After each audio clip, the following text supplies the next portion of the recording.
Hey everyone, welcome back to Hollings and Home. We have a lot of friends lately that are pregnant and entering their second and third trimesters, asking us for their recommendations for registries. So today we thought we'd sit down and talk about some of the things that we really love and why.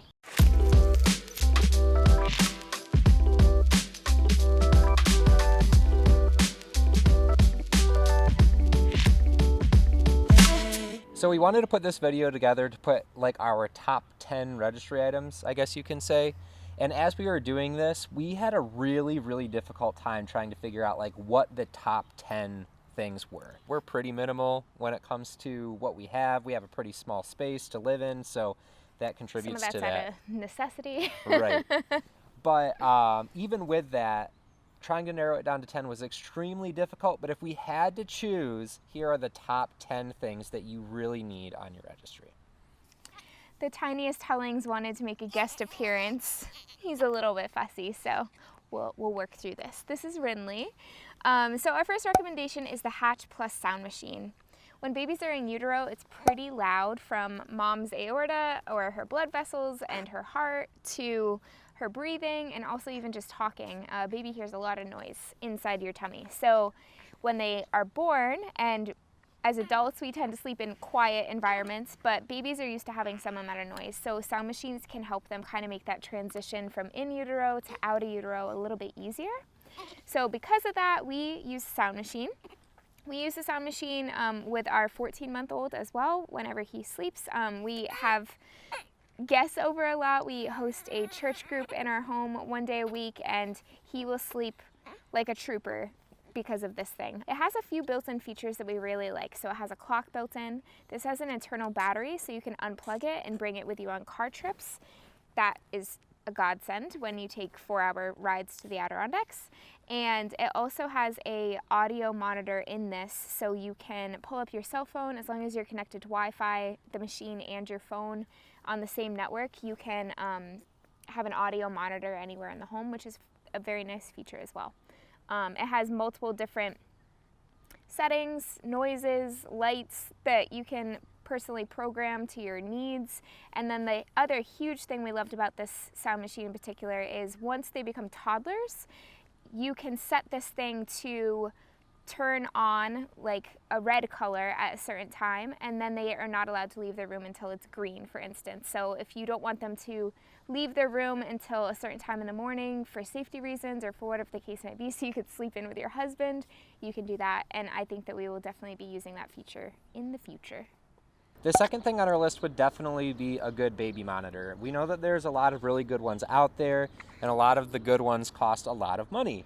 So kind of like a pro tip for this second one, so to speak, if you want a video monitor, which is what we would recommend, is just getting one of these small, cheap Wyze cameras. It's spelled W-Y-Z-E. We had these as just kind of like a very minimal type of home security system. Shortly after we got married, we had a couple of them around the house. They run on Wi-Fi, and they don't have to be on the same Wi-Fi network that your phone is on. So as long as they run on Wi-Fi, you can connect to these with cell phone data or wherever you are, so you can always peek in. So we use these again as kind of like a home security system. Yeah. But then when we had baby, we were like, you know what, rather than getting a $120 video baby monitor as an example, why don't we just use our Wyze cameras? These are like 20 bucks on Amazon. They're super cheap. Yep. You can get a ton of them if you want, and just run everything on the same app. So we have one for Stephen Crane, we have one for Rin, and then we again have a couple for other places, like we leave one at our parents' house for when they're babysitting or whatever the case might be. Also with this, because it runs on Wi-Fi and you can connect from anywhere, if you do have a babysitter and you just want to check in for whatever reason, you have the ability to do so, which is really great. They have night vision, which works awesome. You can set different settings for motion detection or sound detection. So if you don't want it up on your phone all the time or on a tablet, you can just set settings for notifying you or alarming you if baby makes noise or if they start to move around a lot, just so that you can pull it up and check on them. We really love these things. They're super cheap. They're easy to set up. Sorry for all the baby noises. He's a very loud pacifier sucker. Speaking of cameras, number 3 is a car monitor system. So you know those cheap car mirrors that you have to look through your rear view mirror in order to see baby's reflection through a mirror back to you? They really don't work very well. And they break all the time. oh my gosh, we fall got off. these at first and they fall off, they break. It was a nightmare. Yes, and now with 2, it's basically impossible. You can't see both of them. I have to turn around, which is kind of dangerous. So a friend showed us this amazing new invention. Everybody needs to know about this. It's basically a camera that sits in the back of your car. It's super tiny. It hooks to the back of the middle headrest, and it shows you the entire back seat. So if you have multiple kids, you can see everybody. It works in daytime. It also has night vision, so you can see them at night. The monitor sits on your dashboard, and you can turn it on and off. So if they're not fussing and it's a distraction, you can turn it off. But it has beautiful quality. You can see both kids. It works way better than the mirrors. And it's about the price of 2 mirrors. So if you get it and then initially with 1 kid and you know you're gonna have more, it will pay for itself just by getting 2 mirrors. It's about $40. We can link it. The 4th thing that we'd recommend is a good set of cloth diapers. And we've mentioned before that we do cloth diapering. We've bought and purchased and used a lot of different types of cloth diapers. So we'll do a full video on that about all the different cloth diapers that we've used, things that we like, the things that we don't like, how to treat and care for them. We'll get into all of that sort of stuff and like, are they worth it? Yes, definitely, but we'll plan and spell out all of the math for sure on that later on. But a good set of cloth diapers we would highly, highly recommend. And the ones that we recommend are Nora's Nursery for various different reasons, but a good set of cloth diapers, and we do the pocket diapers. There's a lot of different kinds out there. Pocket diapers are super, super simple. You just stuff some inserts in them. They go through the laundry super easily, and that's what we would recommend is a good set of these. With that though, we didn't start using cloth diapers on the kids until they were about 2 months old. So Rin, for example, he's not in cloth diapers yet by our choice, but Stephen Crane has been in cloth diapers since about 2 months. In the meantime, for those first 2 months, we just used disposable diapers. And if we had to give a recommendation on disposable diapers to register for, because I know that there's a lot of registries that do diaper funds and whatnot like that, we would recommend Huggies Little Snugglers for the big reason that they do a good job at keeping everything inside. Where you want it to be. Yes, they have elastic around the legs in the groin area, which most diapers do, but they also do one right along the top of the back, which prevents blowouts from coming up top. Huge lifesaver. That was a pro tip from my sister, so shout out to her on that. But those are the disposable diapers that we would recommend, are the Huggies Little Snugglers, and then after that at 2 months, cloth diapers. They can get really expensive, so put them on the registry, have somebody else buy them for you, and you won't regret it. Definitely. Our 5th recommendation is our stroller. So overall, I would say if you have a choice of a type of stroller, we would definitely recommend a jogger. We specifically got the Bob stroller. A friend kind of explained this as the Cadillac of strollers because it has really good resale value. So it's very sturdy, it's high quality, it's not going to break on us. We knew that we were going to have multiple kids, so we wanted a stroller that was going to kind of stand up over time. Yeah. We love this thing. It will go through grass, it will go through gravel, it will go on trails. I wish I could say I'm an avid runner and that's why I got this thing, but I would be lying to you. We mostly just use this walking, but it's really convenient for hikes and things where it's a little bit rougher terrain. It has no problems. I don't think we've taken it somewhere yet that it doesn't roll through pretty easily, unless it doesn't fit for some reason on a tiny trail. That would be like the one caveat. Because it's a jogger, it also has a really good suspension system, so you can be going over some bumps and baby will kind of stay pretty still in there. They're not going to be flopping all around, which is nice. One thing about the stroller though is if you're going to be putting a car seat in the stroller itself, you need an adapter in order to do so. You can just put baby in, but obviously for the first couple months their head is and their neck is not strong enough to really support themselves sitting up super well. So you obviously want to put them or leave them in the car seat and then put them in, so you'll need to buy an additional adapter for that. So kind of in addition to adding the stroller itself to your registry, we'd also just recommend making sure that you add the corresponding car seat adapter into that.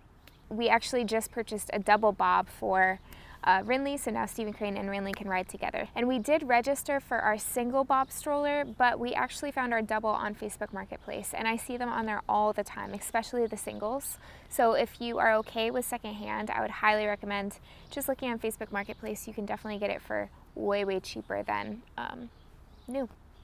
So speaking about the stroller and the car seat adapter, number 6 would be the car seat itself. You need something to be able to transport your baby to and from wherever it is that you're going.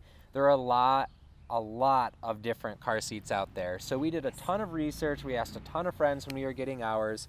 And what we decided on is we would get the Chico Key Fit car seat. And honestly, we haven't regretted that decision at all. It's super, super lightweight. That was one of the things that sold us on it, was how light it is compared to some of these other car seats. And it clicks in and out of the base that goes in your car. And a lot of different car seats will do this, but that particular car seat fits with the Bob stroller, which was another reason why we got that car seat. It goes with our stroller. They make the adapter for it. It's super, super lightweight. Please hold. Resume. So as I was saying, it's super, super lightweight. And then in addition to that, it is adjustable, generally speaking, for a lot of different weights. We used this for Stephen Crane for about the first year of his life. And then we got a second car seat, which was the Graco 4-in-1 adjustable car seat. This will basically last him up until the point that he doesn't need a car seat or a booster seat or anything like that anymore. So if you're going to register for the infant car seat, we'd also recommend registering for the one that they're going to need when they grow out of it. But again, that Chico lasted him for essentially the entire first year. And now after that, we've chosen the Graco 4-in-1 car seat that will grow with him. We're all about saving money. Rather than spending $100 here on this car seat and then $100 on the next one, just get the ones that you know that are going to last. They're safe, most importantly, and it's going to save you money in the long run. Some people might ask why we didn't just get a 4-in-1 car seat to begin with, even though that probably would have saved us money. The huge reason for us was we wanted to be able to take the car seat completely out of the car, leave the base in the car, and just be able to click it back in when we were ready to go. Speaking of the bases, just a pro tip, if you have multiple vehicles, we'd recommend just getting an additional car seat base for the other cars. So this way you don't have to pull the base out and install it in the new car. We have bases that sit in both of our vehicles, and then we just click to pull the car seat itself out and click to put it back in the other car, and it's super, super easy. Our next recommendation is a baby carrier. I really, really wanted to love the cloth wraps, and I've used them in the past babysitting. However, they seem to really hurt my back, so we found a carrier that we love. It's called a Tula. They have a few different kinds. We really recommend the kind that allows the baby to face outwards as well as inwards and to go on your back. Initially, when they're newborn, they'll just be facing you, but there comes a time where they don't want to look at you anymore. They want to be looking out and seeing the world and what's around them, and that is really convenient to not have to buy an additional carrier for that purpose. We've had a lot of friends recommend different carriers to us, and this is the one that we found by far to be the most comfortable. And in addition to that, it holds a lot of weight. So Stephen Crane, who is, I don't know, 14 months old? Yeah, he's 14 months old. He's probably like 25 pounds at this point now. And he fits like very comfortably in that. He's fine, he's comfortable, and regardless of who's wearing that carrier, we're also fairly comfortable as well. So it holds weight, it's very comfortable. Yeah, the padding on it is just excellent.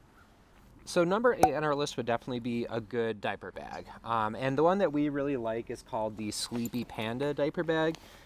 It's pretty big. It fits a lot of different stuff. We've actually gotten away with not even having to get a second diaper bag with Rin, so we fit pretty much everything that we need for 2 kids in here, unless it's going to be like a long day or like overnight or something. We might need to pack an extra bag, but generally speaking, this fits everything that we need for both of the kids, and we put cloth diapers in here too, which also take up a lot of space. The outside has like a waterproof or water resistant sort of material to it, which is really nice in case we're on a picnic and it starts to rain or sprinkle or something like that. It has a built-in USB charger for your phone. It has insulated pockets both outside and inside for frozen breast milk bags, or if you need to keep something really cold or whatever the case might be. It comes in a few different colors, and they're all very neutral. So That's just kind of our style. We like black, we like gray, brown, white, so on and so forth. So it comes in this gray, which is what we felt was best for us. It also has a little handle on the outside, and on the inside of the flop, you also get another handle. The flop. The flop, that's what I'm calling it. So we really, really like it. It comes with little straps as well that you can hook on to the back of your stroller so you can do it while you're walking. If there's too much stuff, it might be a little bit too heavy for the back of the stroller, but overall we really, really like this. It has good padding. It's very comfortable to wear. Yeah. The only thing that we aren't huge fans of this is that the adjustment to make the size of it like fit up higher on your back, it doesn't come super, super high and tight to your back, so it does kind of fall back and sits a little bit low. That's really the only complaint that we have. Yeah. But honestly, we really, really love this. A friend recommended it to us, and we love it so much that we didn't even feel that we needed to get a separate or second diaper bag for baby number 2. We wanted to get a diaper bag that both of us could carry easily, and Steven wouldn't look like he was carrying a woman's purse. So that was really important to us. And then another thing that we really were just keeping in mind as we purchased a diaper bag was we wanted to use this in the future. So when we're not using it as a diaper bag anymore and our kids are older, we wanted a bag that we could use for travel and things like that. This bag is super durable. We will definitely be using it as a carry-on in the future for trips. Speaking of trips, our 9th recommendation is a slumber pod. My girlfriends recommended this to me, and it has been a game changer. As people who really love to travel, and even if we're not traveling, we have family that lives kind of far away, this slumber bed has saved our lives. So the concept of this is it's basically a blackout tent that can go over your pack and play, it can go over a bassinet, it can even go over a mini crib. We love this thing whenever we're traveling. We went to Costa Rica this last January, and we used it in the middle of Central America, and it was amazing. Stephen Crane was able to take his naps during the day. He was able to sleep in the morning and not wake up with the sun, which, praise the Lord. So we use it whenever we're traveling and he's not in his nursery where he has blackout curtains. We only use blackout curtains at night. We don't use them for his nap. That's just part of our sleep training, and we can talk about that in a separate video. But it's very helpful if you're in a place that doesn't have blackout curtains and you want your kid to sleep past the sunrise in the morning. Now this brings us to item number 10. Again, there are so many additional items that we wish that we could put on a top 10 list, but if we're stuck to 10, the final and 10th one would be something that you can bring to put your child in to sleep or to nap. So a pack and play, or whatever the case might be, something that you can put the baby in order to sleep and nap at night. We just use the Graco pack and plays. There's a ton of different ones out there. Honestly, just get something that's super, super cheap and that'll just simply be safe. You don't need a lot. It just needs to be able to collapse and be portable, and then you can put it out and they will nap. We are big, big advocates for being able to sleep and being able to nap anytime and in multiple different places. We don't want to have to be home in order to put our baby down. We don't want to have to be home in order for them to nap, or we don't want to have to be in the car for them to be able to fall asleep. So because of that, from the get-go, we've always been the people that are like, we're still going to go out to friends' houses, to parents, family, whatever the case might be, and when it's nap time, we have the pack and play, we're going to put them down. And honestly, Stephen Crane is 14 months old now. He sleeps so well, regardless of if he's home better than we do. or if he's out. He sleeps so good, and we get comments all the time from friends and family saying like, wow, I cannot believe he fell right asleep. Like he's never even been here before, and we put him down at nap time and he falls right asleep. And you can't do that if you don't have an option to put your baby down when you're out and about. A lot of people will use pack and plays also for toys and to be able to play. Pack and play as an example. We strictly use this for sleeping. Yeah. We've just heard from sleep studies and whatnot that where you sleep, it needs to be sleep, or else it can get confused with other things. But especially for babies, they need one place that they know when they go here, it's time to sleep. And for us, that's the pack and play or his crib. So yeah. Pack and play would definitely be number 10. We really hope that this video is helpful for you and that you were able to get some registry recommendations. We will leave links down below for anything that we talked about today. And if you guys have any questions, feel free to leave us a comment and we'll definitely reach back out to you with the best answers we can give you. Also, if you have any recommendations for things that you think would be super important to add to a registry, make sure that you leave that in a comment below as well. If you did find this video helpful, please like this video. And if you're interested in any future videos that we have coming out, like we've mentioned, cloth diapering or sleep training or whatever the case might be, we'll be putting a ton of video content out. So hit subscribe to get notified when we upload a new video. We'll see you in the next one. Bye.